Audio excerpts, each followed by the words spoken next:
अब रुख करेंगे मांझीपुर का, जहां पर इंतजामिया की अदम तवज्जो के बायस वाटर टैंक का काम अरसा दराज से इल्तवा का शिकार है, जिसकी वजह से शहरी साफ पानी पीने से महरूम है। मजीद जानते हैं मांझीपुर में काश के नुमाइंदा खुसूसी नूर हसन से।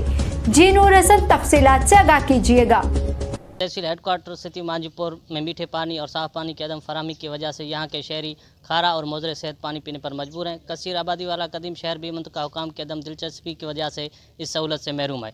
30 साल कबल तामीर किया गया वाटर टैंक ओवर और ना होने की वजह से गैर फाल है, जो कि अपनी मियाद को भी खो चुका है, जो कि महकमा पब्लिक हेल्थ के सामने सवाल निशान बन चुका है। इलाका मकीन गदेला और जहरीला पानी पीने की वजह से मुख्तलिफ मुज़ी अमराद का शिकार हो रहे हैं, जबकि शहरी मजबूरन महंगे दामों फी कैन 30 रुपये खरीदने पर मजबूर हैं। यहाँ की अक्सर आबादी गरीब और काश्तकार और मजदूर तबका पर मुश्तमिल है, जो कि रोज़ाना पानी के कैन खरीदने की सकत नहीं रख सकते। लिहाजा अब ज़रूरत इस अमर की है कि यहाँ के सूबाई वज़ीर मीर सलीम खान खोसो खुसूसी दिलचस्पी लें और इस वाटर टैंक को फ़ाल बनवाकर मांझीपुर के शहरों को मीठे पानी की सहूलत फराहम करवाएँ। जी बहुत शुक्रिया नूर हसन, तफसीलात से आगाह करने का।